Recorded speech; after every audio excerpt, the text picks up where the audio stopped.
Yesterday we discussed the first of four questions. First question was if a woman if a husband's entitled to divorce his wife because of a violation of the religion, is she entitled to be warned? And the Gemara concluded that she is entitled to be warned. Now we're on to the next question. What happens if the husband doesn't want to divorce her? So the husband wants to stay married. Is he allowed to stay married to her or not? Do we say this would sort of be a similar question by Sotah? It's up to the husband. If the husband doesn't want, he doesn't mind that his wife is a Sotah, so then that's fine. It's up to him. I'm sorry, I still can't find it. You say it's 25a? 25a, or about I didn't see a boilahu. Iba. I'll go and look again. First word in the line is now Oy. Well, there's a few of them. So it's the Oy that's under Aimsa.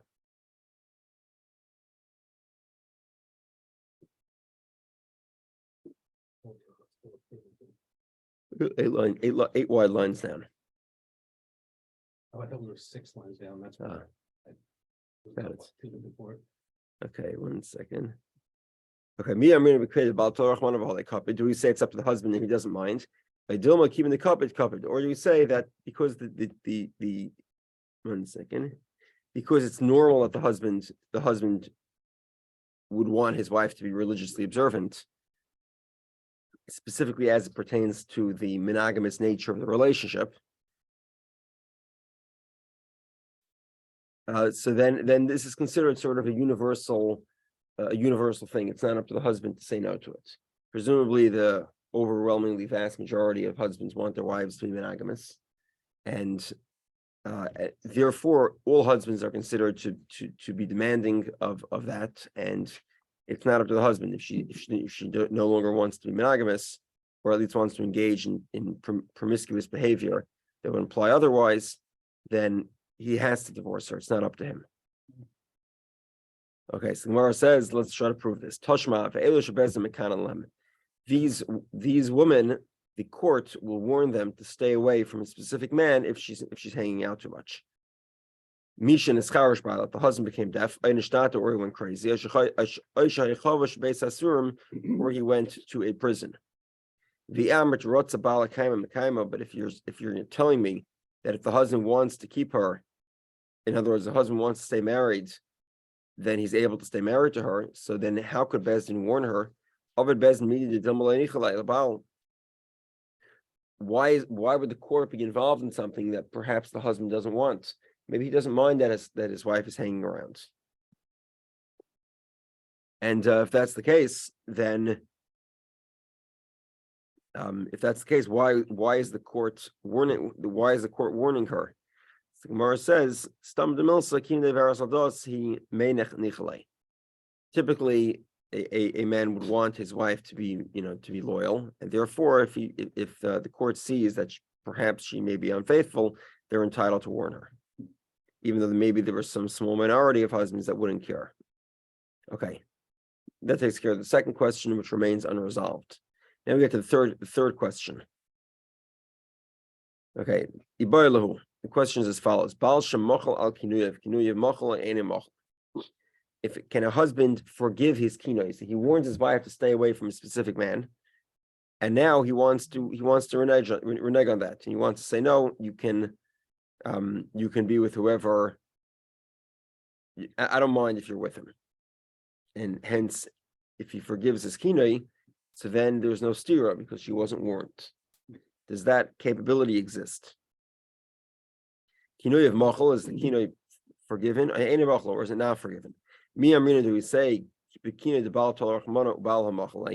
does it depend on his conviction in warning her, and he's forgiven that? Or it's not. It doesn't really depend on what he wants. It depends on did the event happen, and ultimately she was warned, and therefore the husband cannot forgive his warning. It's not up to him to forgive it. Okay, it's interesting. Let's say it could be forgiven. at what point in time could it be forgiven? Could it be forgiven before the could it be given before seclusion or even after seclusion? In other words, let's say the woman has gone into seclusion with this man, and now she's sort of a certified Sotah. She's going to have to undergo the Sotah process. Can he forgive it? So can he undo that sort of, and therefore she will no longer be a Sotah retroactively. In other words, she didn't enter in seclusion with a man that she had kinoi, since the kinoi has been retroactively nullified. It's been forgiven. Okay, so the Gemara says Tashma. One second. Yeah, okay. These are the women that the court will warn them in place of their husband. Mishan Iskarish Baila, if the husband became deaf and Shtati went crazy, or he was in prison. 1 second. I'm sorry, I skipped a few lines. Hold on a second. No, I didn't. I'm sorry. And if you'll say that the husband can forgive the kinoi of Dina Midi the Asi Baal Machalayim, will the court go ahead and warn her if the husband is going to go ahead and undo it? It just doesn't look very sightly that the court should be doing something and the husband will undo it the next day. So the Gemara says it doesn't prove anything because presumably most husbands will not undo their warnings. If the court warned her, he won't undo it. So therefore, that wouldn't be enough of a justification for the court not to warn her. The fact that he can forgive the warning is not sufficient justification it is not sufficient justification to be able so that the court would not warn her, because presumably he would want it, and therefore the court should warn her, even if you have an exception of every now and then where somebody does forgive the warning. Tashma, the next proof is so what happened was, if a woman was a Sotah first, so I don't know, let's say they lived in some faraway town, the husband would warn his wife, and there was a seclusion. The local court would determine that she's met the criteria for Sotah to go to the Beis Hamikdash, and then they'd send with this couple 2 scholars to journey to Jerusalem and for her to undergo the Sotah process. There's 2 scholars, Talmidei Chachamim, because we're concerned that he may be intimate with her on the roads. 1 second. But if you tell me that the husband can forgive his kinoi, so then what's the problem with them being intimate? He can always forgive the kinoi. In other words, we're concerned. We don't want them to be intimate on the roads because they're forbidden. Why are they forbidden? They're not forbidden. The simple solution here is for him to forgive the warning, and then they can be intimate with each other. So the Gemara says, you're right. Why do you send Torah scholars? Because they learned Masechta Sotah. That if he wants to be intimate with her, they tell him forgive the kinoi. Now, this is not to protect them from intimacy, but it's that if they will be intimate, they should do it in the right way. So there's no proof whether or not the husband could or can't forgive the kinoi. Toshma, another proof. The Amar of Yashir taught. 3 things Ze'ira taught me from the men of Jerusalem. One of them was Baal Shemachal al Kinuyav Kinuyav Machal. The husband is able to forgive his kinoi. It's a clear resolution. Okay, as an aside, he pointed out 2 more things. A Zaken Mamre. Do you know what a Zaken Mamre is? We'll get to it a little bit later in the Masechta. Talk about how to become a Zaken Mamre. Basically, so let's rewind a little bit in Jewish history until the time of Shimon HaTzadik and Antigonus Ish Sochai. Their students were Shmai and Avtayim, the student which were Yosef and Yechon and Yosef and Yezer. Yosef and Yosef and Yezer lived at the time of Hanukkah. You're talking about roughly until the time of the Hanukkah miracle in the Second Temple. There were no debates. There was never a debate in halacha. All halachas were conclusive. Yeah. And one of the reasons for that was because there was what we call Beis Din HaGadol, a great court. And the court of 70 would resolve any questions. And their resolution was binding and definitive. You couldn't dispute their resolution. They resolved something, it remained resolved. if you have somebody that disagrees, a halachic ruler that disagrees with the courts, under certain conditions, we'll see exactly how it happens. It has to happen in two stages. First, he disagrees with the small court, then they go to the big court, and he disagrees with the big courts. And he rules halachically not like the great court. This is the court of 70. If he rules not like the great court, then he is liable for capital punishment, severe violation. So what happens if you have a big scholar who disagrees with, again, it's because this court is a binding court. So there were no debates. Now it's interesting, they had the court until much further in time. Court existed throughout the Second Temple, but apparently they couldn't get to a resolution. Because there was one dispute between, for I think it's 3 or 4 generations. Hill and Shammai argued about 3 things. Now, if anyone's wondering, that Beis Shammai and Beis Hill seem to have argued about millions of things. That's Beis Shammai and Beis Hill. Their students argued about millions of things. They themselves have 3 debates. If you look through Mishnayos, you'll find 3 times the word Hill and Shammai is used in the Machlokes, not Beis Shammai and Beis Hill. That's sort of, since then we haven't had this court, and that is why we can't figure out any of these resolutions. We have millions of debates, right? It's like 2 Jews, 3 opinions. If you like. Yeah, right.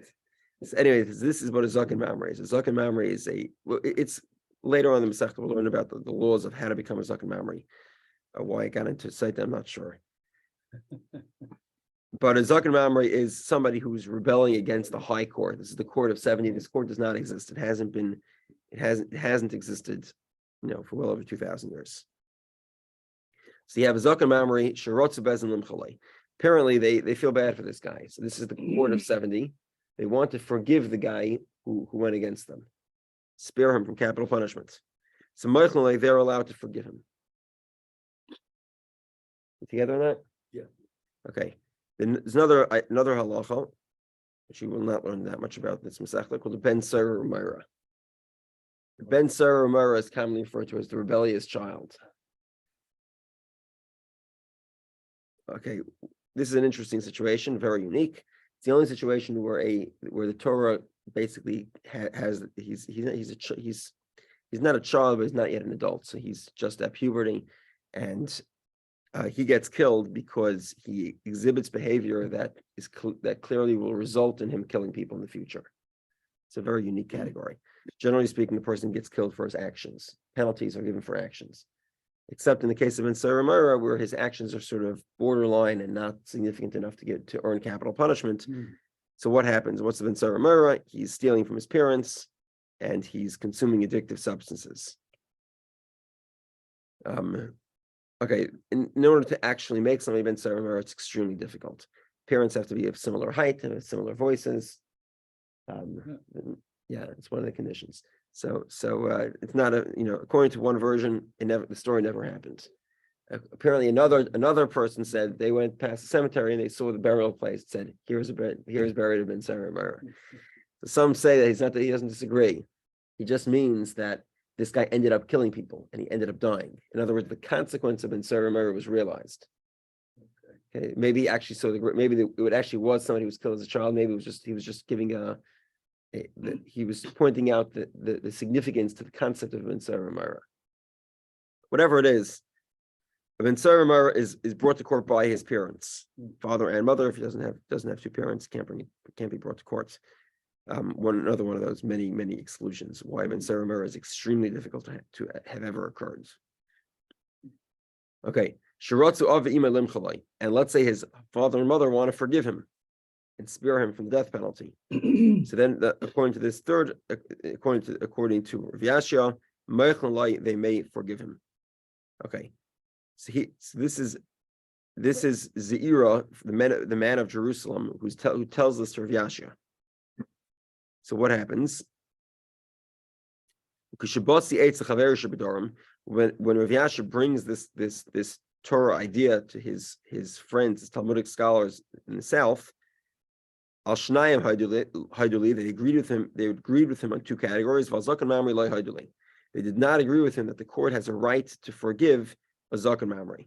Why not? Shlayirbu machlekes b'Yisrael. Although Zakam Mamre seems to be a pretty severe penalty, capital punishment for disagreeing, but it's necessary because this is the methodology to prevent machlekes, and it's why that machlekes disagreement is a relatively modern construct, in the scheme of the Jewish people's history. Okay. Anyway, from all this, what do we learn? Shema mina, bal shemachal kinuiv machal, shema mina. We know that a husband can forgive his warning, and the Gemara says, indeed, it is a sufficient proof.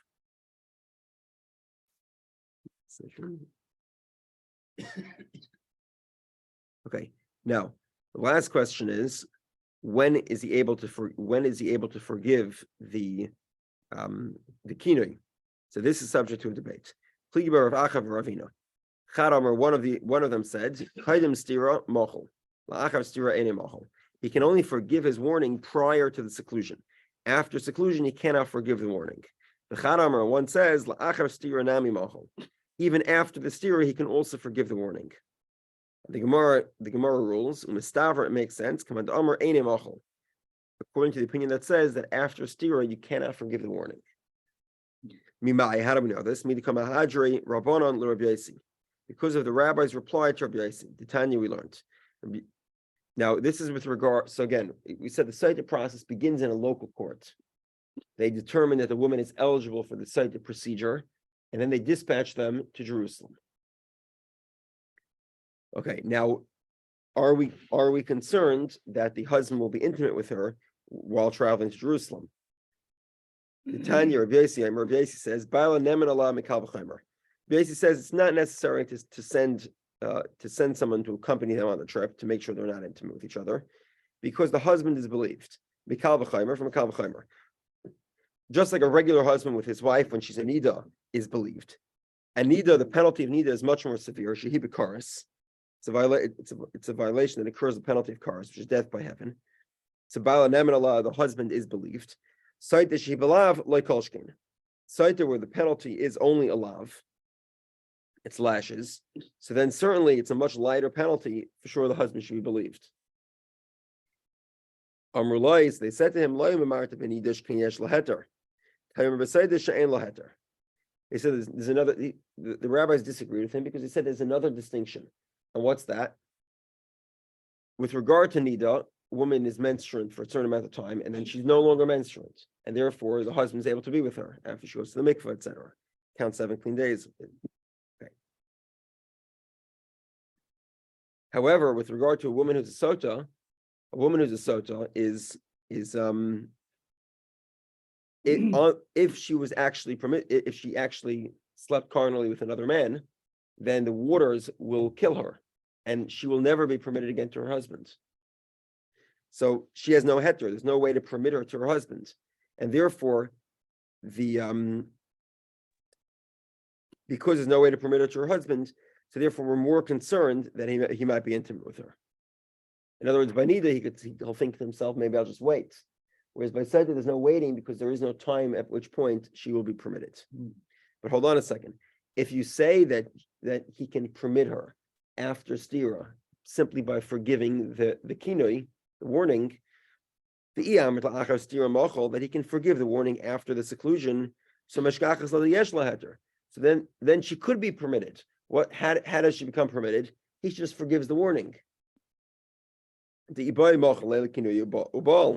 if he wants, he can forgive the warning and then be intimate with her. It must be that you cannot warn her after stira, and indeed, this is a good proof. The halacha is that you cannot forgive the warning after stira, only before stira. Together? Okay, next Gemara. Okay. So you have the Mishnah gave a bunch of exceptions to the regular rules of Sotah. One of the situations was as follows: you have a woman; she's gone through the local process, right? They're going to Jerusalem, and on the road to Jerusalem, the husband dies. So now we have a complicated situation. On one hand, the woman says she was not promiscuous, and she would have gone through the Sotah process, and nothing would have happened to her, right? The husband's dead, and the estate says there was kinei and stira. You violated the rule. and our father, the estate, whoever, whatever, the deceased husband was prohibited to you at that point, and therefore you should not be entitled to a ksuba. So does she get a ksuba or does she not get a ksuba? She says she would have been investigated and she would have been tahar, and then she is entitled to a ksuba. And they say she's not entitled because maybe she's guilty. So said it's a debate between Beis Shammai and Beis Hillel. According to Beis Shammai, she does not. According to Beis Shammai, she's entitled to a ksuba. According to Beis Hillel, she is not entitled to a ksuba. So the Gemara wants to understand. What's the debate about? Beis Shammai says if there's a certain claim, right, which is every husband promises his wife a ksuba. So therefore, her claim of a ksuba is certain. There's a document to back it up. Therefore, we consider her claim to be by default as if she's already collected it, and therefore she is the certain one. The husband is the one who's trying to prove that he's exempt from payment because she was promiscuous. That's his responsibility to prove. If he can't make the case, she's considered by default the owner. However, Beis Hillel says that if the document is even though she's certainly owed money, but ultimately who has the money? The money has never been paid yet. The money's in the estate. Because the money's in the estate, so therefore the husband is entitled to tell his wife, "You prove me that you were not promiscuous, and then I'll pay you." Because ultimately he hasn't paid the money yet. Okay. She has to prove her innocence. Correct. Guilty until proven. So in this case, we say that it's not up to her to prove her innocence. It's not that she has to prove her innocence. She has to prove that she has a right to take away somebody else's money. Okay. That's really the question here. Whose money is it? Whose money is it? Is it if it's the husband's money, it's the woman's responsibility to prove. If it's the woman's money, because it's as if the document is already collected to some extent, and the claim is a certain one, so then it's the husband's responsibility to disprove. It's like who has the burden of proof? That's really the question. Okay, top of 25b, and we're on the second line. Uberes chaveroi. Just repeat this for a moment. Yeah. Okay. We spoke about this yesterday. You have the rabbis forbade a woman to remarry when she is either expecting or lactating a child from her previous marriage. So her husband either died or divorced her, and she's either pregnant or she's nursing, and she's not allowed to get married until the child is 2 years old. And the reason for this is we're concerned that the new husband might prioritize his own offspring at the expense of this, fragile, infant or fetus. Okay. Now, because let's say she got married anyway, they both violated the law. And she's undergone the Sotah process. So she's been warned and she's in seclusion with another man. Apparently the second marriage didn't work out too well. So this is after she's still pregnant and then she's either pregnant or nursing with the child of a different marriage. Then she remarriage and then she's in the Sotah process with the second. Right. So now this is a forbidden relationship. Like we said before, let's say a Yisrael marries a mamzeres, right, which is a prohibited marriage. It is a legal marriage. Legally they're married, but it's prohibited. It's a violation of Torah law. In that situation, she does not drink the Sotah waters because she's already prohibited to her, or already prohibited to him. In this case, she's also somewhat prohibited to him, right? At least rabbinically, she's prohibited. Now, but there is a difference here because according to the rabbi's opinion, Reb Meir says she doesn't drink the Sotah waters. The rabbis say at that moment in time she doesn't drink the Sotah waters. But what happens is that in such a situation, the husband is not obligated to divorce her. So again, she was pregnant, she got divorced. Now she remarries a second husband while she's pregnant. That husband and her violated the rabbinical law. Bad thing to do. However, the marriage is a legal marriage. What's the solution now? So what does the court advise them? The court does not advise them to get a divorce. The court advises them to separate until the child is 24 months old, and then you can go back together. They don't have to get divorced. You know, a mamzer marries a mamzeres marries a Jewish man, they have to get divorced. Kohen marries a divorcee, they need to get divorced. This woman does not need to get divorced, they need to separate for 24 months, until the child is 24 months old. Therefore, the rabbis say, you can give kina and stira, but you can't drink until the child is 24 months old. At that point, because they can be together, therefore, she can drink the waters of Sotah. Amar Rav Nachman, Amar Rabbi Yehudah. 1 second.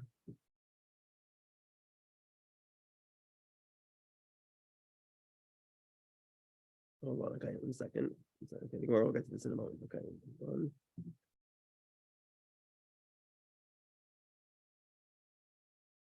Okay. Additionally, we learned that 1 second.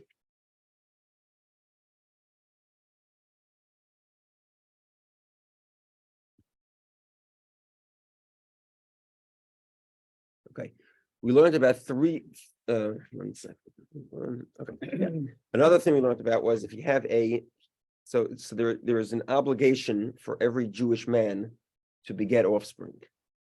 At a minimum, 1 son and 1 daughter. So obligation was given to Adam Adam.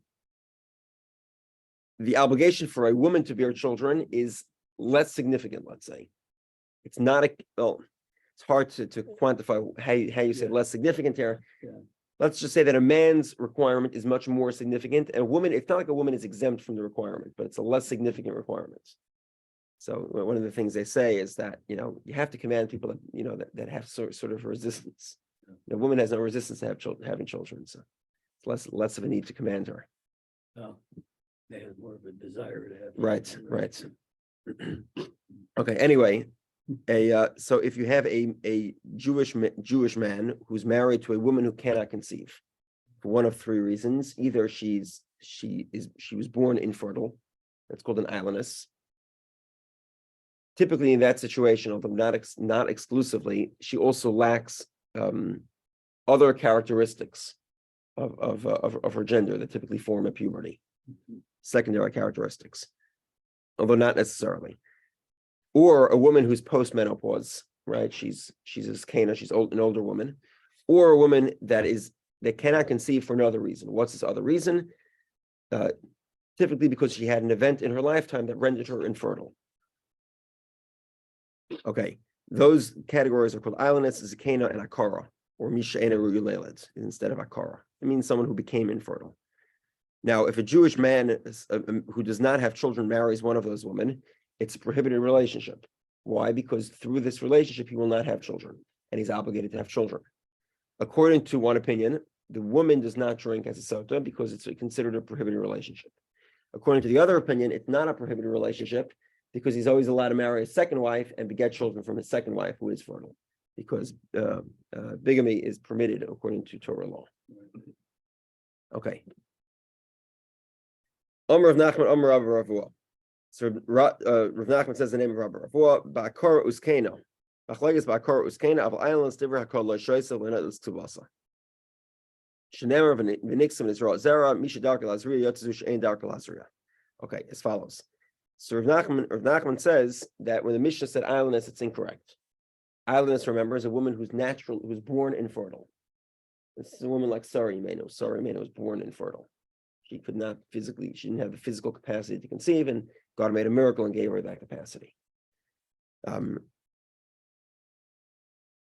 Now, a woman who became infertile, or a woman who's older, these are women that are of the type to be fertile.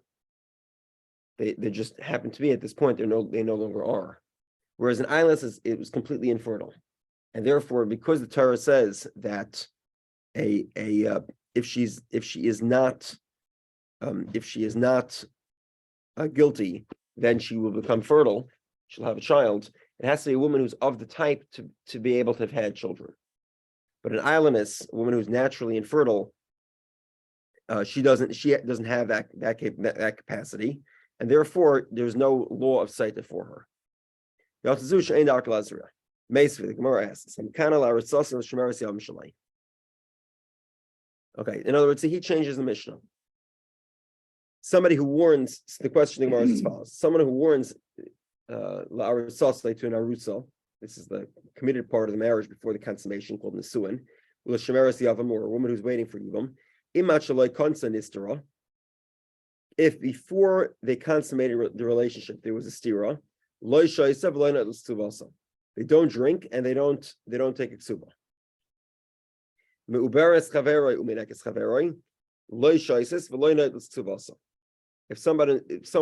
If a woman is pregnant from a different man or nursing a different man's child than her current husband, in that case as well, she doesn't drink and she doesn't take a ksuba.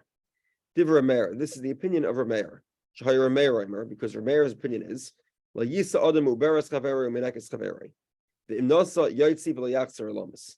gives a little bit more clarification on Rabbi Meir of the Mishnah. Rabbi Meir says that if somebody marries a woman, he violates the rabbinical ordinance, which is don't marry a woman who's pregnant with another man's child or nursing another man's child. According to Rabbi Meir, if you violate that, then you become permanently forbidden. Rabbi Meir says they need to get divorced and they're never allowed to remarry again. But the rabbis say yaitzi because she gives mana lichnis yichnis. It's not the case. They're not forbidden forever. He can divorce her and remarry when when the child is 2 years old. Okay. V'haroiva, you have a young male. This is a man who doesn't have children. Shenosa akora uskena. He marries a woman who cannot have children because she became infertile, either because of some physical action that occurred to her body or because she became older. And he's never been married before to have children. So this man does not his wife does not drink and doesn't take ksuba. He divorces her without going through the Sotah process. Why? Because the marriage to this woman is forbidden. Rabbi Lazar says Yachal Lisa Acheres Velifris Velirbis Himenu. He can marry another woman and have children from another woman, and therefore it's not the relationship isn't necessarily a violation, and therefore she could drink. Okay. 1 second. But somebody who warns an arusa or shemeres yavam misha konsan is wrong, and once they already got married, there was seclusion. So then then she's able to drink. If she's nursing or carrying her own child, either she drinks or she doesn't take a ksuba. If you have a man, a young man who marries a woman who can't conceive, but he previously has had children, in that case as well, either she drinks or she does not take a ksuba. Okay, 1 second. Bryce continues. H's mamzer lamamzer. The wife of a mamzer got married to a mamzer, which is a permitted relationship. A mamzer is allowed to marry a mamzeris. Hold on. I'm sorry. Hold on. So I'm sorry. Take that back. This is prohibited. Oh, no. 1 second. This is yeah. We're talking about a mamzer who marries a woman who's allowed to marry. Who's a mamzer allowed to marry? Either a mamzeres or a maidservant, a slave. The Ashes Nosen Lenosen, or the wife of a Nosen to a Nosen. Nosen, we said, are these sort of conversions that were done for ulterior motives. David HaMelech basically ruled that Jewish men should not marry them because of cruel behavior that they exhibited. The Ashes Ger, the Eved, Shokler, the Eilenes, Aishais, Eilenes, Tsubasa.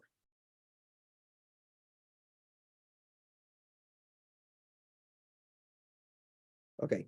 Or you have a woman who's infertile who marries a man who she's permitted to marry. In all these cases, Aishai, so either she can drink, or she can't take a ksuba. Okay, Ketani Mias, Eilenes. One of the items listed is an Eilenes. The implication here is very clear that if a man marries an Eilenes, a woman who's naturally infertile, then she could drink. Tiyufta de Rav Nachman.